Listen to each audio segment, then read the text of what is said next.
Question: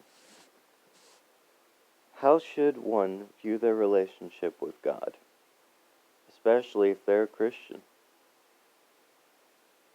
Let me liken it to a story. Now imagine that you are a young adult. Or if you are a young adult, imagine you are what you are. You're dating. You're in the dating scene. And you created a dating profile on a website you heard about. And you got a hit. Almost right away, actually. From this guy named Jesus. So, you look at the message. It was funny, caught your attention. You check out his profile. You decide you like what you see, and you decide to give him a chance. So, you message him back. After a few back and forths and a few days, you decide to meet up, go out on a date, or to hang out, whatever your preference is. And lo and behold, you had fun. Although, Jesus did do one almost quirky thing. For your date, for your hangout, he had you help out some weird stranger on the side of the road. You didn't really know the guy, and you doubt you'll ever run into him again. But that was your date. You helped out someone who needed help. And because it was weird, because you felt good afterwards, and because you kind of like hanging out with Jesus, you go out with him again. After a few months of hanging out, you guys start to get into a serious relationship. You're either best friends, you become fiancés or engaged, your choice. But ultimately, he says, "Hey, why don't you come home with me? I want you to meet my dad." And you say, "Cool, I've been wanting to meet him anyways." So, you go with him, and as you're pulling up to his place, you notice it is a huge castle. Not just any castle. It is the biggest building you have ever seen. Like a small city. Nah, an entire country located in a single building. You're shocked. As you pull up to the gate, you're buzzed in immediately, and unseen hands open the gate for you. You look at Jesus, slack-jawed, your jaw down onto your chest because you're so surprised, so shocked. You never realized he was this wealthy. You never realized he was this well-to-do. So you keep going in silence. And Jesus is just smiling. As you pull up to the front door, the door is opened, and out comes God. And you recognize him right away. You can tell. He is important. He is some big shot. Clearly. You ask Jesus, can you introduce us? And God says, "Oh, where are my manners? I am so sorry. My name is Yahweh, Emmanuel. Your choice. You can call me God if you wish. Welcome to my home. While you are here, and so long as my son is with you, you can be treated as though you are my own child. And for however long you choose to stay with my son, you will remain to be my child. Even if, when my son inherits my kingdom, you can inherit it too, if you stay with him." And so, you, once again, speechless, look to Jesus and for the first time realize just how important he really is. For the first time, you're realizing he's a big shot. He's rich. He is important. And Jesus says to you, while you stare at him open mouthed and speechless, would you like to go inside? And you simply nod. Now as you go inside, you see the grandeur of the place. And you see it is filled with people. But you also see some dark corners, oddly enough, where you see a person scuttle around a corner or something. And God says, oh, don't mind those dark corners, but also be very careful not to go into them. Those corners, that's where my rival stays. I kicked him out long ago, but he regularly sends spies to keep tabs on me and to try to steal my people, the people that my son brings home. He tries to steal them away, get them onto his side.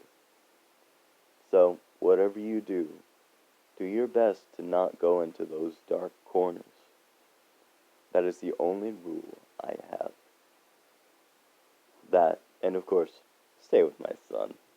Don't hurt him. Don't hurt yourself. Don't hurt any of my children. And we'll be good. And so, he politely takes his leave, and you are left alone with Jesus to explore this amazing country with him. And you get to spend time with him. But every step you take, there's a shadow lurking just on the edge of your vision saying, hey, do you want this new car? You can afford it. You can go get it right now if you really want. All you gotta do is step away from Jesus for a few minutes.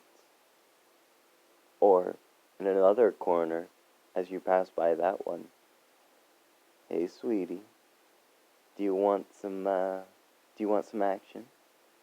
I can give it to you cheap. And it's clearly the prostitute corner, or the hooker corner. And then you look around, and you see that that one is full. But you keep walking with Jesus. Hey, I'll let you win the lottery. All you gotta do is step over here, and I'll tell you the codes so that you can win big. You can win $10 million as long as you don't mind waiting a few years. Just step away from Jesus, and you can buy anything you want. Another corner. Hey, I'm the perfect person for you. I'm the spouse that meets everything you could ever want. I'm willing to do whatever you want. I'm willing to be whatever you want. I'm willing even to be subjected to whatever you want. All you gotta do is step away from him, and I can be yours. And that's the spouse. The perfect spouse corner. And yet, if you pass all of those by, and you pass by all the other ones too, all those dark corners, and you just keep walking straight with Jesus, you'll eventually end up on the throne, or in the throne room, more accurately.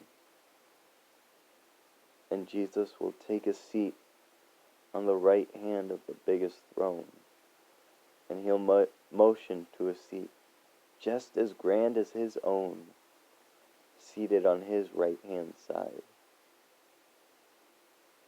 And he'll motion for you to sit with him. He grabs your hand, and you sit, finally realizing, I'm sitting on a throne with Jesus. I am the inheritor of an entire kingdom, this whole place, just because I'm good friends, have a close relationship with this one person who keeps having me do these weird but very, very kind, out of the way things, and not wanting anything in return. All he wants is just to do it for the sake of doing it. He's weird. He's maybe a little crazy, but he's my friend. He's my lover. He's my spouse. I don't know what I'd do without him. And then, after you finish your realization, God walks into the room and sits in the big throne in the center. Welcome to my kingdom. All here is yours. Again, do not hurt my son. Do not hurt yourself or any of my children. And do not hurt me. Do not enter those dark corners. And all this will be yours, and so much more.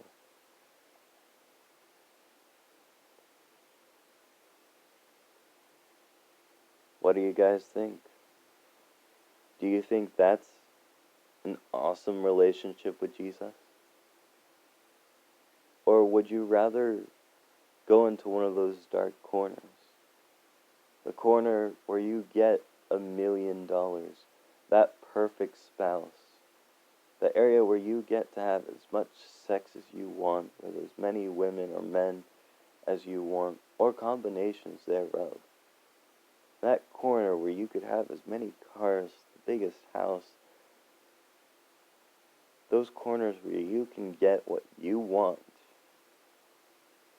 But they're dark, and they're not with Jesus. What's your choice? Stay with Jesus and walk with God and have a relationship with them both? Or turn around, walk away, and make them very sad? God would say, if you walked away, I'm sorry to see that you feel that way.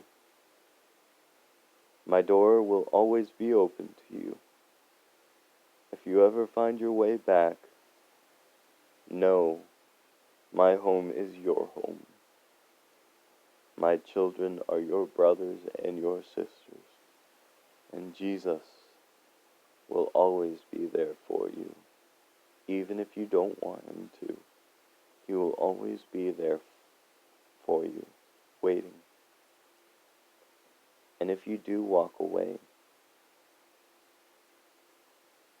Jesus is waiting. He'll keep knocking on your door. He'll keep trying to find you. He'll keep sending you phone calls and text messages and emails. He'll keep on, never stopping. Because you guys are best friends. And a best friend doesn't let their best friend get hurt. You guys are boyfriend, girlfriend, fiancés. You guys are married. Whatever you choose the relationship to be. You don't want the other to hurt if you care about them. Do you? That's the kind of relationship that a Christian should have with God and with Jesus. They respect God because he has given so much, and all he asks is for you to stay with his Son and to not hurt yourself or others. That shouldn't be too hard, should it? If you go for what you want, it might be hurting Jesus. You might be walking away from him. God will let you, but you won't be his child while you do. Or at least, you won't be until you go back to him. That's why it's the last moment that counts. Not a lifetime, just the last moments. Because if you go back to him, or you find Jesus and are introduced to God for the first time in your last moments, you will stay a child. You will remain as God's child. He will be your father. Jesus will be your husband, will be your best friend, will be your brother, whatever.